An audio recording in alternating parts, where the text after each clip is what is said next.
एक बच्चे के प्रति माँ की ममता होना स्वाभाविक है, लेकिन एक उम्र सीमा के बाद माँ की ममता ही उसके बच्चे के विकास में बाधा डालती है।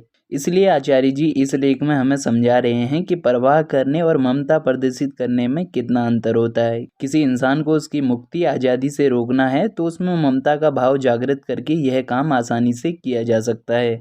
आइए इस अध्याय को पढ़ना शुरू करते हैं।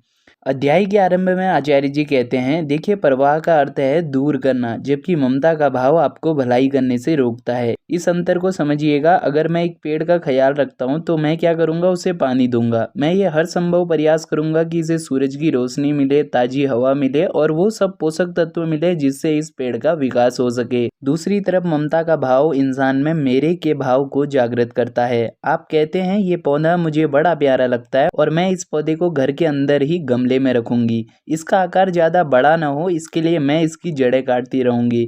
फिर चाहे ये पौधा बोंजाई क्यों ना हो जाए, लेकिन रहेगा तो ये मेरे ही कमरे में। ये ममता है। ममता जहाँ जड़ें काटकर उसका विकास रोक देंगी, वहीं प्रेम गमला तोड़कर लंबा घना हो जाएगा। प्रश्नकर्ता कहते हैं, तो क्या प्रकृति में बस परवाह है? आचार्य जी कहते हैं, देखो प्रकृति में ममता का स्थान है और यह जरूरी है, क्योंकि एक पौधे का बीज महज एक शरीर मात्र है। उसे पोषण के लिए देखभाल की आवश्यकता होती है और ममता का भाव जानवरों में भी होता है, लेकिन यह सिर्फ एक सीमित समय के लिए होता है, कुछ हफ्ते या महीनों तक।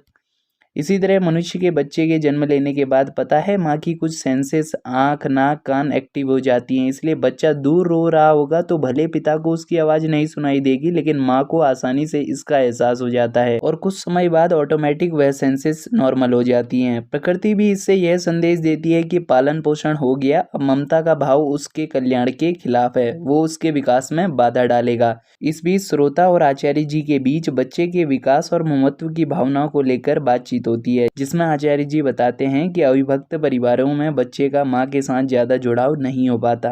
प्रश्नकर्ता कहते हैं, बचपन से ही बच्चों को खिलौने की तरह विज्ञापित किया जाता है। जैसे बच्चा किसी चीज को देखने में मस्त होगा, उसे जबरदस्ती हाई करने को कहा जाता है। इन सब बातों पर आचार्य जी कहते हैं, देखो सही माँ बाप मिलना बहुत किस्मत की बात है। उम्र बीत जाती है इस चक्र से बाहर आने में। श्रोता कहते हैं, अगर माँ बाप शब्द को गुरु में बदल दें तो ये समस्या अपने आप खत्म हो जाएगी। आचार्य जी कहते हैं, हाँ बिल्कुल, माँ बाप वही लोग बने जो पहले एक गुरु होने की पात्रता रखते हैं, तभी एक बच्चे के आप आदर्श और कल्याणकारी माता पिता बन सकते हैं। लेकिन दुर्भाग्यवश जो लोग पात्रता रखते हैं अगर होंगे तो फिर उनके एक या दो ज्यादा नहीं। सोचिए ना कितना मजेदार हो जब एक बुद्ध का बच्चा घूम रहा हो, मीरा की बेटी नाच रही हो, पर ऐसा होता नहीं है। श्रोता कहते हैं, अगर बुद्ध का बच्चा हो तो वो अपने पिता के साथ थोड़ी रहेगा। आचार्य जी कहते हैं, बिल्कुल, यूं तो बुद्ध का भी एक पुत्र था, लेकिन वो तब था जब वो सिद्धार्थ थे। बुद्ध जैसा गुरु जिसे मिल गया समझो वो तो तर गया। तो साथियों, इस तरह अध्याय में आचार्य जी हमें संदेश देते हैं कि ममता स्वार्थ है, मातृभाव प्रेम है। हमें आशा है संबंध पुस्तक का यह सारांश आपके लिए उपयोगी साबित होगा और आप इस वीडियो को अपने प्रियजनों के साथ भी शेयर जरूर करेंगे।